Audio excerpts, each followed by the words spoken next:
I watched the judge read the paper I prepared. The room seemed to stop breathing at the signature. Her smile faded before the last sentence left his lips. The request for half my company collapsed in silence. I built that company with nights, weekends, and patience. I kept records when others trusted memory and good vibes. I saved every contract, receipt, and message that mattered. I also saved a quiet addendum with her signature. That single page protected my workers and my life. It limited claims on postmarital growth and required respectful conduct. It was simple, boring, and stronger than any performance. Before court, she mocked my patience and praised her new protector. She told friends that my business would soon be hers. I answered no insults and kept sorting documents by date. I remembered what sacrifice feels like when no one notices. I also remembered how truth moves when paper speaks. The hearing became the first calm hour in months. I breathed slowly and let the process carry the weight. The judge followed the text and looked toward counsel. My hands rested flat while the balance finally shifted. I thought about welders waiting, contracts pending, and health insurance. I knew stability tomorrow required dignity today and restraint. That is why I am telling this story first. The ending arrived early, and everything else explains the cost. I learned my humiliation would be public before dessert arrived. She laughed with strangers while cameras hovered like insects everywhere. A trainer flexed near her, inviting eyes and cheers tonight. The room smelled like champagne and batteries warming in pockets. I felt the familiar heat that follows planned embarrassment carefully. I decided to collect details instead of trading insults tonight. I marked exits, mirrors, and angles with automatic inventory behavior. The bartender watched everything with bored, experienced attention, and still. I tipped early to secure a witness without argument later. She brushed past me, trailing perfume and borrowed confidence behind. I kept my face still and my spine steady inside. I remembered the ultrasound room where numbers reordered my life. Professionals hid concern, but the paper never pretended anything then. That memory trained my anger into quiet, useful lanes tonight. I excused myself to the hallway and checked timestamps. I noted who filmed and who simply stared blankly nearby. I saw the host grin when attention started drifting away. Attention returned when my wife guided the trainer closer again. His posture looked manufactured for cameras and easy narratives later. I understood the play and refused to supply lines tonight. I tracked reflections on windows and recorded them mentally carefully. The DJ changed songs, giving rhythm to chosen cruelty tonight. Friends believed the performance because victory loves an audience early. I stood near a pillar and studied phone cases carefully. I observed matching grips that suggested coordinated posting and rehearsals. I stored faces beside timestamps like files within drawers tonight. When plates arrived, I pretended to adjust my tie calmly. I angled toward the bar camera and held still deliberately. I imagined the security office and the request form completed. I pictured the clerk initialing copies with practiced movements later. Inside, my breath followed a steady count learned during crises. My wife paraded certainty while I cataloged silent contradictions nearby. She signaled for more attention, and phones lifted again obediently. I remembered rerouting a shipment when snow closed highways unexpectedly. People cheered bravado, but invoices respect only delivered work consistently. I thought about my workers finishing a rush order tonight. Their overtime bought braces, groceries, and quiet school mornings tomorrow. I decided this humiliation would fund their next raise directly. The trainer performed strength while avoiding actual measurable challenges anywhere. I measured everything against paper, not posturing or volume ever. I texted my counsel a single word for readiness tonight. I sent myself a summary email for chronology and preservation.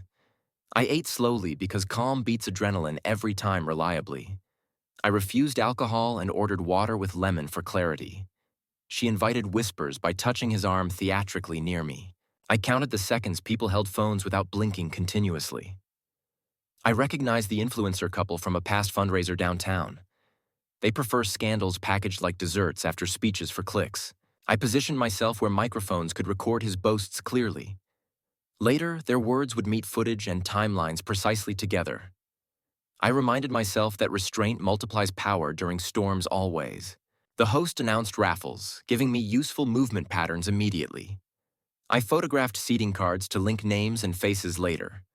I logged table numbers beside watch types and jewelry descriptions. I saved a draft message requesting footage from management tomorrow. I noticed exit signs flicker, confirming older wiring and cameras. The trainer finally drifted away when attention shifted elsewhere briefly. My wife scanned the room and searched for reactions hungrily. I finished my water and paid the bartender before leaving. I walked outside, recorded notes, and felt control return gradually. I walked the factory floor late that night in silence. Machines slept, but the air carried the scent of steel. Rows of finished parts waited for trucks that arrived early. I touched the cold railing and felt years pressing through it. My body remembered sleeping on chairs while orders demanded delivery. My wife mocked those nights, claiming I hid from family. I counted paychecks written during months I skipped my own quietly. Sacrifice built not only walls and machines, but people's security always. I remembered the receptionist who cried when her insurance saved her child. That memory fueled my habit of never missing payroll obligations. I carried every receipt and stored every ledger like scripture. I knew sacrifices are invisible until someone erases them loudly. My wife erased them whenever she praised her own role falsely. She told friends my success came from her influence and charm. I let the words pass because truth keeps quieter records inside. The hum of empty conveyors reminded me of those sacrifices now. I thought about a boss once who called me a burden. That insult returned whenever she claimed my effort was irrelevant today. I remembered correcting shipments in snowstorms and answering calls at midnight. I worked while she slept, and contracts renewed because I showed up. She enjoyed the trips those contracts funded, yet forgot the nights. I did not remind her. I just scanned invoices and checks. My storage boxes filled with silent proof of every unnoticed hour. I knew documents carry weight when voices lose balance in conflict. Walking among silent machines, I felt steadier than during that gala. My humiliation felt small compared to these floors that trusted me. I touched a crate marked urgent and thought of families behind it. Sacrifice lived here, not in the laughter I heard earlier tonight. I remembered when electricity bills almost broke me, but I paid anyway. I thought about how she once said paperwork was boring completely. That boredom became my shield because boredom saves lives in crisis. I always believed routine carried power when storms tried to unsettle me. My records became stronger than her mockery or the trainer's flexing. I pictured welders finishing tasks while I stood in court silently. I thought about tuition bills I covered for apprentices I promoted quickly. Sacrifice takes shape in those chances, not in staged moments tonight. She ignored that truth and replaced it with glamorous pictures online. My patience grew heavier every year, but also sharper with edges. That edge waited for its moment in the file box upstairs. Walking home, I understood what lawful revenge truly feels like fully. It does not roar or boast. It files receipts chronologically carefully. It prepares answers long before questions even appear in public. I had carried those answers through nights no one else noticed. Now they waited for daylight and a judge who valued ink. Before the first big contract was signed, I followed advice that seemed unnecessary at the time, but later became my lifeline. My attorney urged me to draft a special clause protecting the company from any claims of marital equity beyond a limited share. And though my wife rolled her eyes, she eventually signed. She arrived late to the appointment, distracted and impatient, treating the paperwork as nothing more than a formality. I sat across from her, watching her pen scratch her name onto the line, and in that moment, I knew I had quietly secured the one shield that would matter years later. The document was notarized, stamped, and placed into my possession with duplicates filed in escrow. I never trusted a single copy, so I made several, scanning them into encrypted drives and even storing one within a fireproof lockbox in my office. My wife mocked the idea, saying no one cared about old papers. But I cared, because I had already seen how fast fortunes can turn when arrogance meets reality. I remembered how, during our early years, she dismissed my habit of labeling folders and tracking every receipt. She said it made me look obsessed with control, but I saw it differently. Control is what keeps machines running, contracts honored, and bills paid when storms arrive. That same control meant every line of our agreement lived in multiple places, waiting for the day she would forget it existed.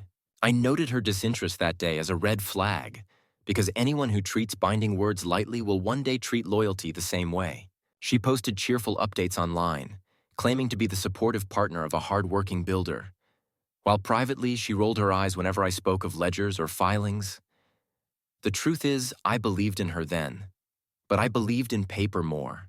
Paper does not flatter or betray, it simply records, and those records are what stood between me and ruin when her betrayal came later. That addendum, signed on a Tuesday afternoon she barely remembered, carried more power than the hours she spent building a performance around our marriage. I had it sealed, notarized, and preserved like scripture, because I trusted ink more than I trusted fleeting promises. When she began boasting in public that half my company would soon be hers, I stayed silent, knowing she had already signed away the foundation of that claim years before. Walking back through the memory of that day, I realized how my patience had always been misunderstood. She thought I was meek for not arguing, weak for not snapping, and boring for preferring records to outbursts. Yet the quiet act of saving a document became the loudest answer I could ever give. Every smile she flashed while dismissing my habit of preparation only strengthened the contrast between us, because where she loved appearances, I valued permanence. That paper, which she once called boring, became the line that divided truth from fantasy. And when the judge read it aloud, I saw her forgetfulness collapse into silence, proving that foresight is the greatest form of strength. Her brother moved into our guest room without asking, bringing noise, clutter, and unpaid bills that grew heavier each month. At first I thought it was temporary, a short stay until he stabilized, but soon he acted as if my house was his. My wife defended him every time I raised the issue, telling me that family support meant never counting costs. She framed my concerns as cruelty, twisting sacrifice into selfishness, while I quietly paid for groceries, electricity, and repairs he never acknowledged. The pattern became clear. Those who contributed least demanded the most, and my role as provider was recast as a jailer whenever I asked for balance. I began tracking everything, not out of pettiness, but survival. I kept records of the sudden spike in utilities, the late-night deliveries charged to my card, and the way food vanished faster than before. I stored receipts in labeled folders, photographing them with the day's newspaper for proof. The door camera captured his friends arriving past midnight, using my driveway like it belonged to them, while my wife insisted I was overreacting. Every request I made for contribution was twisted into evidence of my supposed lack of compassion. It became another performance where she played the role of caring sister, and I was cast as the miser holding a ledger too tightly. The truth was simpler. My sacrifices were being siphoned away to feed someone else's comfort while I carried every consequence alone. I realized this was no accident, but a pattern of betrayal repeating in different shapes. My wife's contempt for my boundaries mirrored her contempt for the paperwork she once called boring. She believed appearances were more important than respect, and she surrounded herself with people who confirmed that belief because they benefited from it.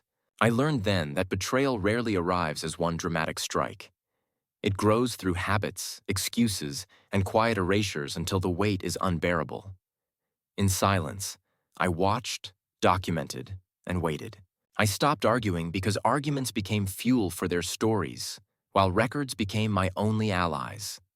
I measured water bills against past years, highlighted transactions at odd hours, and stored camera footage that revealed what words were denied. Each small entry strengthened the file I was building, a file that would one day tell the truth when voices lied. In those nights, I finally understood that betrayal is not just personal, it is systematic. It gathers allies, thrives on manipulation, and turns your sacrifices into burdens you are shamed for carrying. Yet I also understood that patience, discipline, and documentation were stronger than outrage.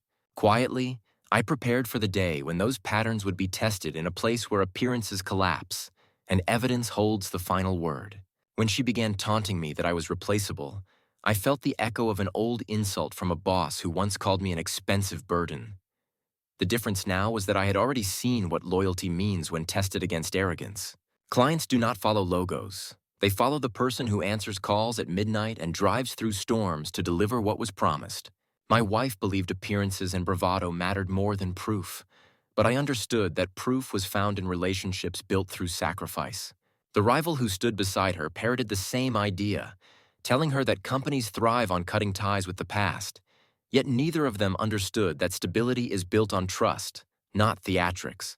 I remembered the day an executive cut me loose in the name of efficiency and watched as 14 clients walked out of the door to follow me.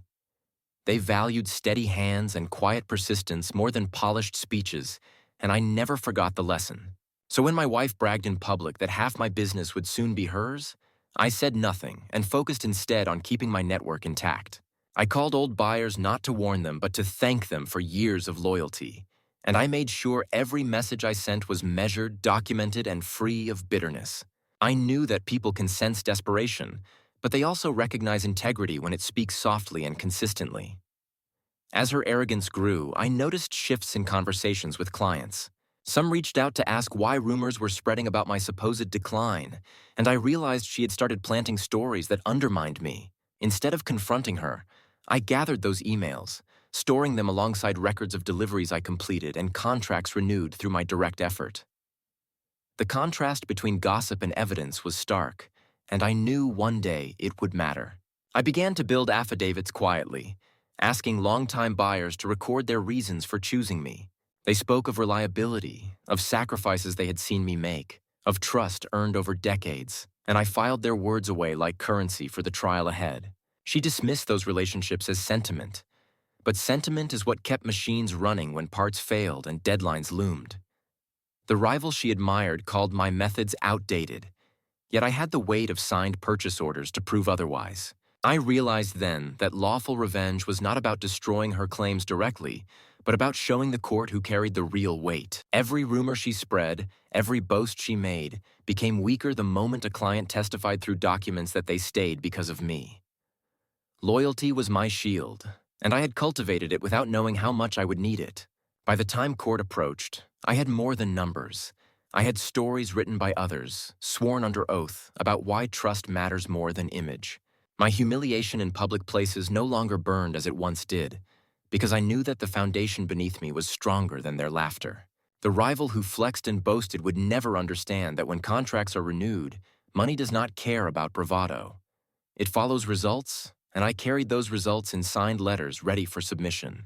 My wife thought she could take half the company, but she could never take half of the trust I had earned. That was mine, and it was untouchable. I knew the heart of her claim would circle back to intellectual property, because paper and signatures meant nothing to her until they could be twisted into leverage. Long before betrayal unfolded, I had separated premarital assets from everything developed later, documenting exactly what belonged to me and what was licensed to the company under my explicit authority. I remembered my first engineer explaining how paperwork defines ownership more than sweat, and I never forgot it. Every design, every improvement, every patent application was filed with my name, notarized, and stored with receipts showing I used personal funds for fees. She scoffed at those late nights hunched over forms, saying creativity mattered more than filing. But I knew creativity without proof is easy prey when disputes rise. I began auditing repositories months before she even threatened court, tracing chains of custody for prototypes and checking file hashes to prove no tampering. I kept emails showing the exact dates of submissions, approvals, and renewals, highlighting where my personal accounts covered costs before the business had enough margin. I had minutes from board resolutions assigning rights directly to me, and every document carried timestamps that aligned with tax records. She had no idea how carefully I drew the line between personal property and shared resources, because she never believed paperwork had any real power. I remembered her attempts to borrow my laptop under the excuse of convenience, or her request for access to accounts she had no business entering, and I flagged those moments as warnings that one day she might claim ownership of things she never touched. The rivals she leaned on strutted with bravado, claiming I built nothing without her influence, yet neither of them understood how intellectual property law functions. Strength is not in muscle or performance, but in the clause that proves creation, authorship, and funding origin. I pictured the courtroom already, where instead of raising my voice, I would raise an assignment ledger that could not be argued away. It was not drama that would protect my workers. It was the boring details: serial numbers of devices, signed contracts for software licenses, notarized prototypes photographed against newspapers. All of it lived in my archive, silent until summoned. When I thought about lawful revenge, This was the truest form, not screaming accusations or trading insults, but calmly placing papers on the table until silence grew around them. My wife once said I was boring for valuing structure more than spontaneity, but I realized boring is exactly what keeps chaos from swallowing everything. Boring is why welders receive paychecks, why suppliers trust deadlines, and why courts respect claims. The truth is that my shield was already forged long before the betrayal began, because each signature I collected became a wall between her words and my survival. I carried those walls with me, ready to be set in place when the moment came, knowing they would stand longer than any performance ever could. I stopped reacting to her words because reaction only fed the performance she built around me. Silence became my armor, and instead of arguing, I adjusted the locks on accounts, rotated passcodes, and redirected mail to the office where only I held keys. I opened a new account at the bank one morning, arriving just as doors unlocked, and moved enough to protect payroll while leaving nothing for her sudden spending habits.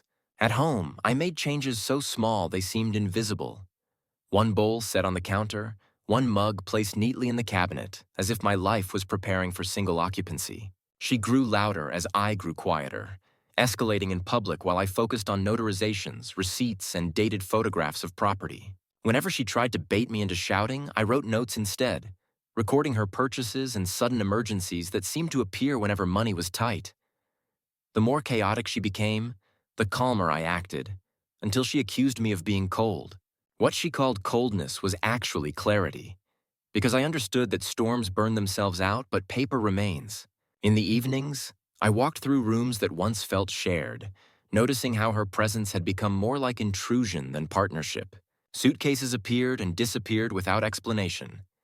Yet charges hit my accounts with precision, and I simply logged them without confrontation. I photographed jewelry, electronics, and furniture, always placing a newspaper nearby to anchor the date, knowing that memory would never stand against evidence. Friends asked why I seemed distant, but I could not explain that dignity required restraint, and restraint meant refusing to provide fuel for narratives designed to portray me as controlling or unstable. Instead, I let her shout, and I filed papers. I let her accuse, and I balanced ledgers. I let her mock, and I gathered signatures. Quiet separation was not about leaving the house. It was about leaving the argument behind entirely. The hardest part was the silence in the kitchen, where I used to listen to her chatter about trivial things while I worked through invoices. That silence became proof that I was already living without her, and in that silence I grew stronger. My strength was no longer in carrying weight alone, but in preparing for the day when the truth would be weighed officially. Each small action built a foundation. Notarizations stacked in folders, bank slips tucked into envelopes, property inventories saved in drives. She thought she was dismantling me with performances and laughter shared with others, but I was already removing myself from the stage. The quiet separation taught me that revenge was not an explosion but a withdrawal, a step back into the safety of structure, where her words could never follow me. Depositions became the first true battlefield, though no one raised a voice, because lies often start quietly, and discovery carves them apart piece by piece. She claimed that her influence and social presence had fueled the company's rise, presenting herself as a partner in growth rather than a spectator. Her trainer echoed her story, describing me as violent behind closed doors, insisting that I hid aggression whenever cameras were turned off. Their words were confident at first, because performance is easier when it faces no challenge. I sat still, letting them build their stage, while my counsel prepared requests for footage and records that would unravel it all. The gym where they staged their supposed evidence kept cameras running at all hours, and I knew those recordings would not lie. Social media posts, full of polished captions and contrived smiles, carried metadata that betrayed the timeline they had created. My attorney submitted subpoenas, and slowly, their narrative began to weaken under the weight of their own digital trail. The bravado faded when footage surfaced of the trainer mocking me while laughing with friends, not protecting anyone as he claimed, but staging moments for attention. The carefully crafted lies collapsed under timestamps, GPS data, and raw recordings that exposed truth without a single argument spoken. I remembered an annulment case I'd studied years earlier, where intent was proved not by emotion but by records of behavior, and I understood that the same principle now worked in my favor. Discovery was not about vengeance. It was about patience, because every exaggerated claim they made carried within it the seeds of contradiction. I kept my composure, refusing to give them an outburst to cling to, while my counsel aligned each piece of evidence like gears in a machine. What they expected was a dramatic denial, but what they received was silence reinforced by paper, video, and data logs. She had told friends that she would expose me, paint me as unstable, and walk away with everything, but each claim shrank as evidence mounted against it. I felt the shift during one deposition when her voice lost certainty, her tone turning brittle as counsel presented a video that contradicted her timeline directly. The trainer leaned back, arms folded, but his eyes betrayed the fear of someone caught in his own script. By the time discovery closed, I no longer feared her stories, because the stage she built had crumbled under simple, boring facts. It was not strength in confrontation that saved me, but structure and discipline, the same habits she mocked for years. I understood then that betrayal thrives only when it goes unchecked, but when tested under light, it falters. The process left me weary but sharper, reminding me that lawful revenge is not about spectacle. It is about letting the truth gather weight until it can no longer be ignored. And in that silence, I found the balance tipping steadily toward me. The courtroom became the final stage, but unlike the noisy venues where she had paraded my humiliation, here every word carried weight only if it lived on paper. She entered with confidence, speaking as though victory was already hers, demanding half my company, our home, and ongoing support. Her lawyer echoed her certainty, smirking while describing me as a man who owed everything to her charm and guidance. I remained silent, my hands steady against the polished table, because my role was no longer to argue, but simply to present what I'd prepared years earlier. When her list of demands was complete, I reached into the folder and slid one page across the table, the page she had signed with impatience on a Tuesday afternoon long ago. The judge lifted it, adjusted his glasses, and began to read aloud. Each sentence was dry, simple, and free of emotion, yet with every line the power shifted. The clause stated clearly that disparagement voided her elective share of post-marital appreciation, that equity followed the operating agreement, and that any claims required proof of labor that added measurable value. Her smile weakened when the words left the judge's mouth, her certainty draining faster than I expected. I kept my face calm, breathing evenly, while her counsel shuffled through papers as though searching for a loophole that did not exist. Around us, the room fell quiet, the gallery leaning forward to absorb the transformation of confidence into silence. The trainer who had once mocked me disappeared into the background, no longer eager to play the part of her protector when the performance turned against them. For the first time in months, I felt the weight lift from my shoulders, not in triumph, but in clarity, because truth had finally spoken louder than her theater. The judge asked her side for evidence of contribution, but none arrived, because she had never carried the work she claimed. No records, no invoices, no signed contracts bore her hand, only stage stories and hollow boasts. My documents, notarized and stamped, stood like pillars that could not be shaken. The outcome was not dramatic, but it was absolute. The court struck her claim to equity, limited her temporary support, and warned both parties to reduce public commentary moving forward. I walked out of that room without a word of celebration, because lawful revenge does not need noise. It needs discipline, foresight, and the patience to let paper weigh heavier than pride.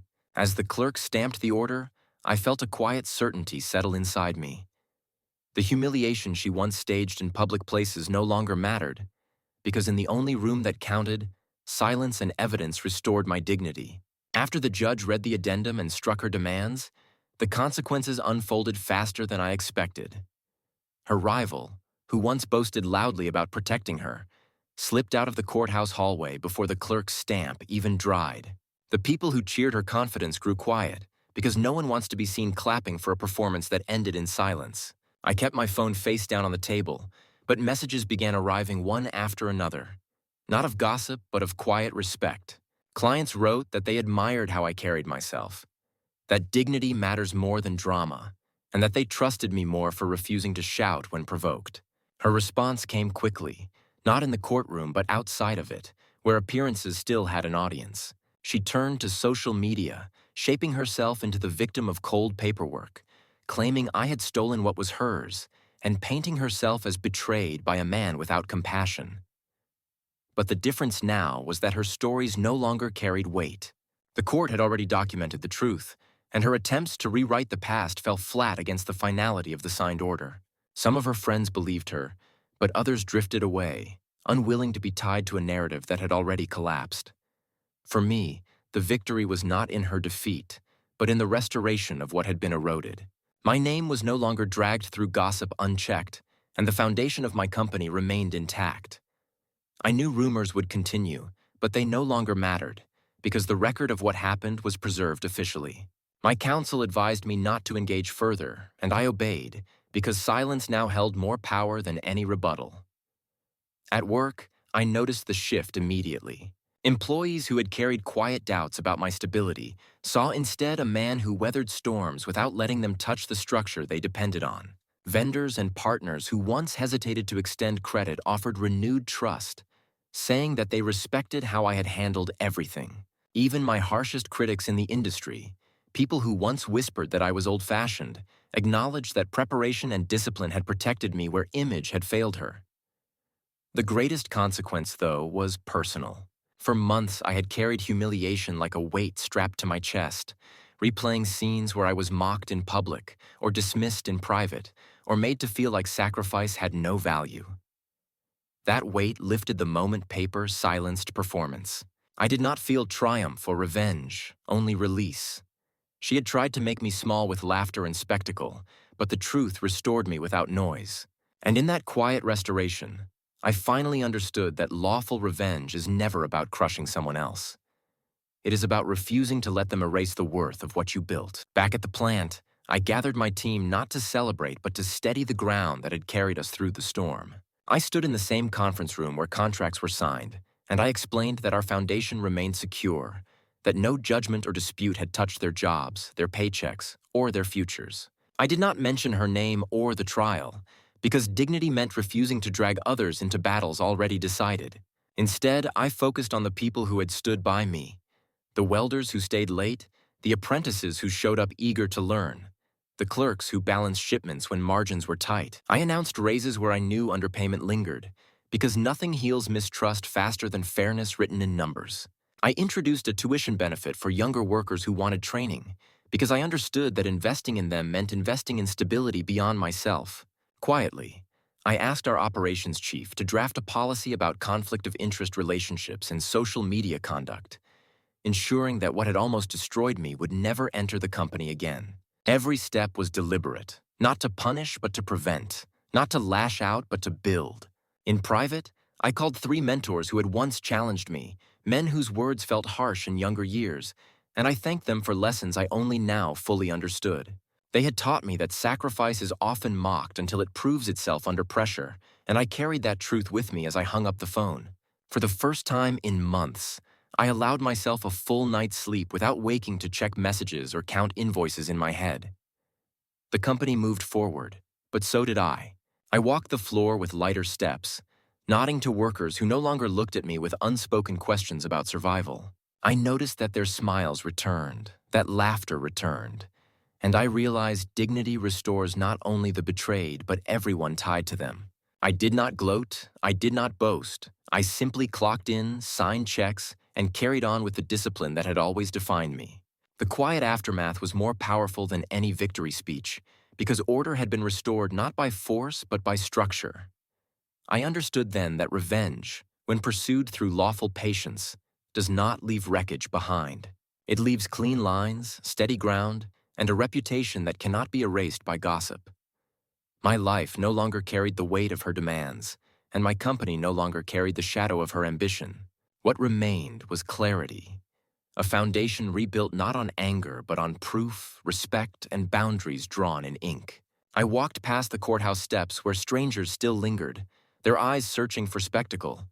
But I gave them nothing because dignity is not performed for an audience. The air outside carried the echo of arguments that no longer mattered, and I felt lighter knowing that the fight had ended with silence rather than noise. I kept my head forward and my pace steady, because my victory was not in her defeat, but in reclaiming what she had tried to erase.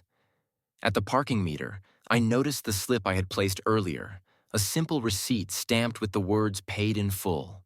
That phrase struck me as the true summary of everything I had endured.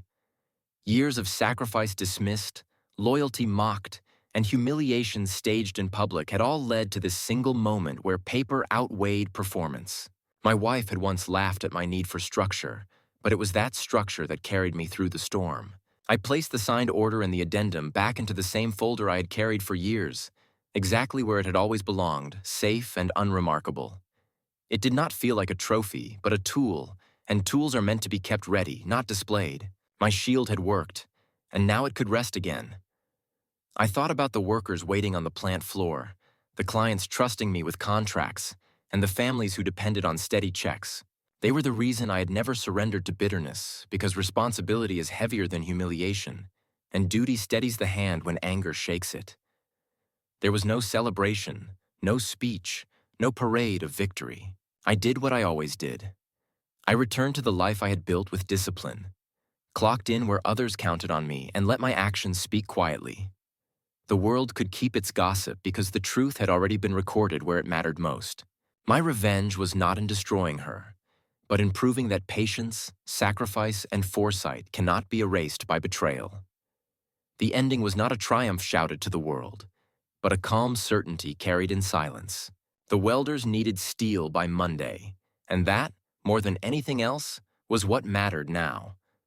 Don't forget to hit like, subscribe, and turn on the bell so you don't miss the next story. Write in the comments from which city you are watching, watching, watching, watching, watching, watching, watching, watching, watching.